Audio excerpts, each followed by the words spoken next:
Galera, montamos a super máquina, mostrei para vocês aí todo o processo, fizemos os testes em jogos também, testes sintéticos. Agora, chegou um grande momento. Na verdade, esse momento ele surgiu porque muitas pessoas comentaram do consumo dessa máquina, no suposto consumo da super máquina, na verdade, né?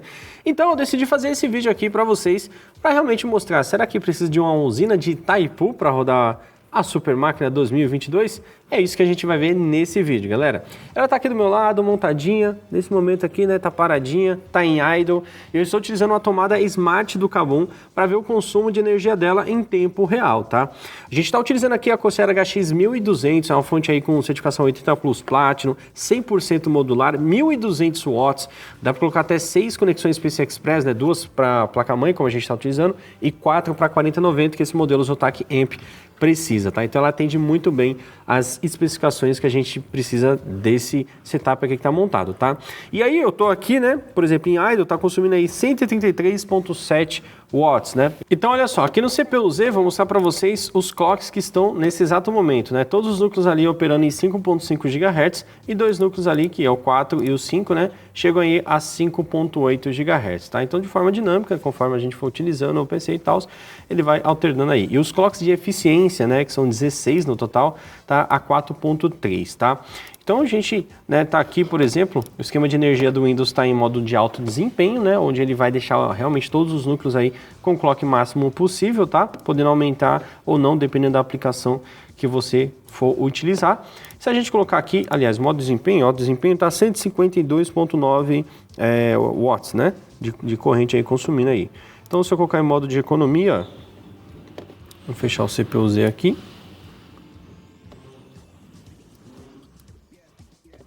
Olha só, o consumo foi para 131.7, 130 e vamos ver aqui o clock novamente. E olha só, no modo economia de energia, olha para onde o clock vai, 1100 MHz, né? Realmente ele acaba economizando muita energia, né? 1100, 1400, os clocks de eficiência, né? 800 MHz.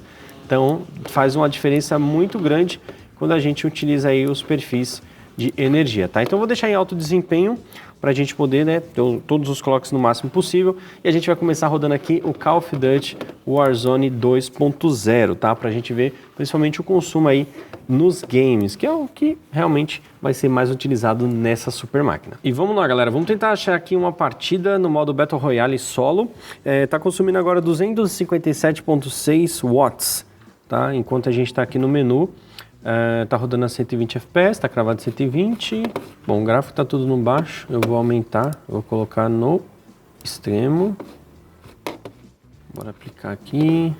Eu vou tirar otimização de nitidez, que é o DLSS, etc. Qualidade anti-aliasing no Ultra. Vai usar 90% da VRAM. 478 watts de consumo, 220, 230 FPS aproximadamente, 470, olha, tá bem de boa, viu, galera? Resolução tá Full HD, depois a gente passa para um 4K, aumenta a resolução, porque faz diferença, vai usar mais memória de vídeo e tal, né? Ai, eu já vou pro embate aqui, eu já vou morrer. Ai, meu Deus, por que eu vim pra cá, gente? Pelo amor de Deus, eu vou morrer. Na verdade, galera, a gente tava jogando a 1267 por 713. Olha só, em 4K o consumo já subiu para 567 watts. Aqui a gente tem o uso maior de VRAM, tem o uso maior da placa de vídeo, né? Beirando aí os seus 100% de utilização. Mas, cara, tá um uso de boa, tá? A gente tá com uma fonte de 1200 watts, tá usando aí 50% do consumo dela aproximadamente. Ressaltando mais uma vez que é o consumo total da nossa máquina, exatamente, não é somente da placa de vídeo, tá? Levando em consideração que o TDP dessa placa de vídeo bate ali os 450... E detalhe, o gráfico tá no Extreme. Cara, é incrível, né? 170 FPS, 150 em 4K com tudo no máximo possível. O monitor que a gente tá usando é 120 Hz, tá muito liso, velho, muito liso mesmo. É isso aí, ó, 574, 573 e fica variando nessa média. Então, para quem falou que era uma usina de Itaipu, falta muito para chegar numa usina, viu? E a HX 1200 está sobrando. Né? Tá sobrando, de boa. Mas, se a gente rodar um teste sintético, forçando CPU, GPU e RAM, 100% de uso o tempo todo, será que Aí eu já acho que beira os 1.200. Vamos testar?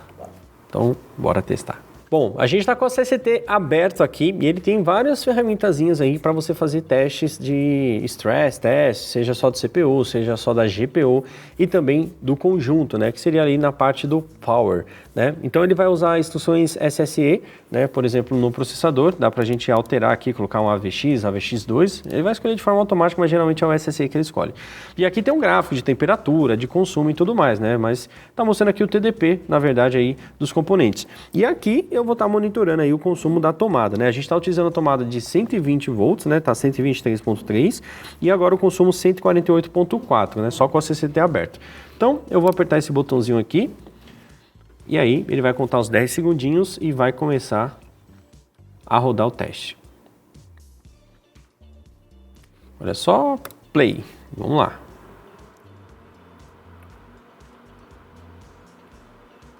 $897. Ele tem um delayzinho, né? Ele vai sempre atualizando após alguns segundos. 896.1. 894. Esse é o momento que todas as fãs estão girando em 100% também, né? Já que está exigindo aí bastante a carga do processador.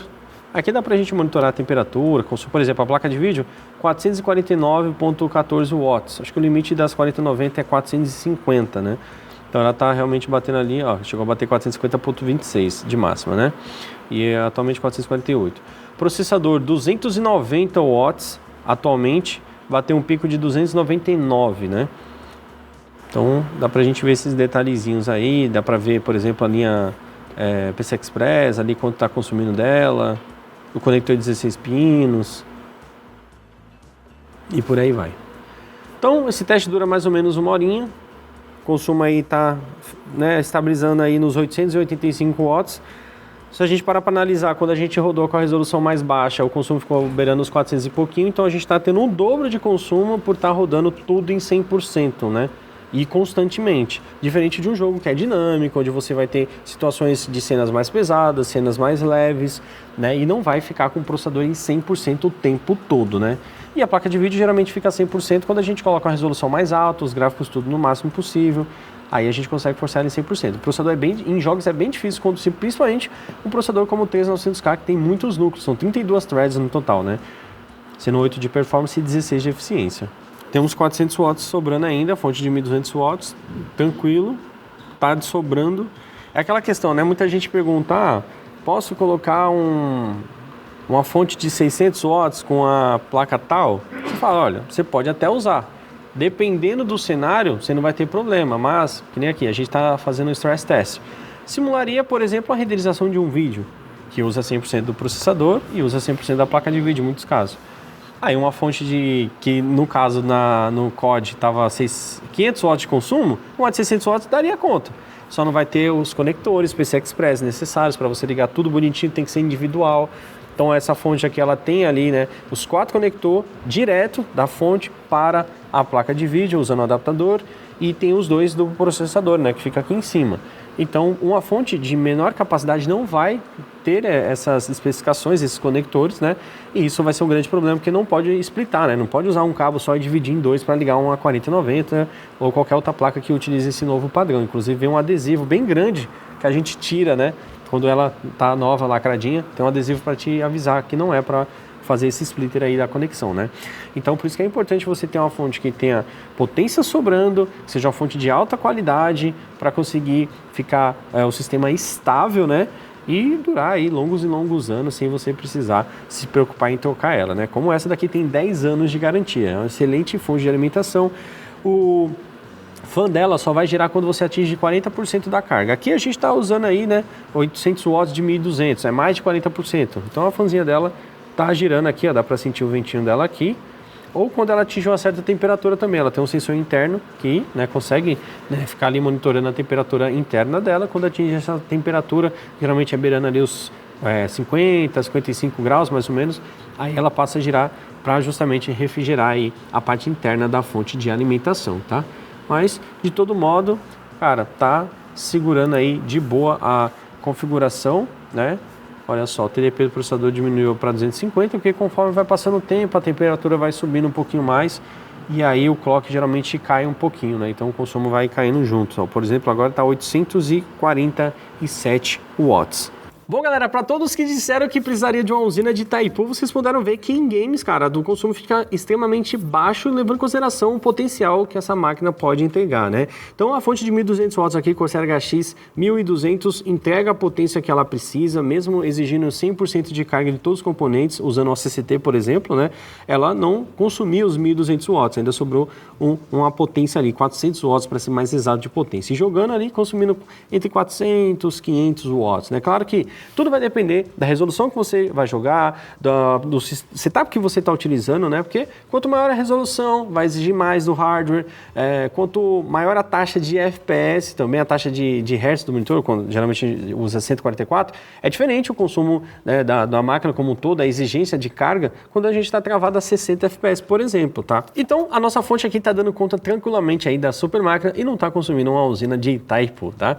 Dá para você instalar tranquilamente aí na sua casa sem se preocupar em derrubar a energia do seu bairro, beleza, galera? Deixa aqui nos comentários o que você achou e se você monitora também o consumo de energia aí e se sim, coloca quantos watts a sua máquina está consumindo, fechou? E se você for trocar a sua fonte, lembra do aplicativo do Kabum, onde você tem vantagens exclusivas. Utilizando o cupom AppNinja, você garante 10% de desconto em produtos selecionados. E além de monitorar o seu pedido em tempo real, você também fica por dentro de outras ofertas que pintam por lá. Então não perca tempo e baixe já. Galera, vai ter mais um videozinho aqui do lado, ou é aqui do lado? Eu sempre confundo, acho que é desse lado aqui. Então, clica aqui para conferir aí. Já confere a inscrição também, hein? Seja inscrito aqui no canal para receber as notificações de novos vídeos, ativa o sininho aí e tá tudo certo, beleza? Eu tô um pouquinho triste porque a super máquina tá indo embora e a gente acostuma, né? A gente se apega e eu acho que eu vou levar ela para casa, que não dá nem para carregar sozinho. Fui!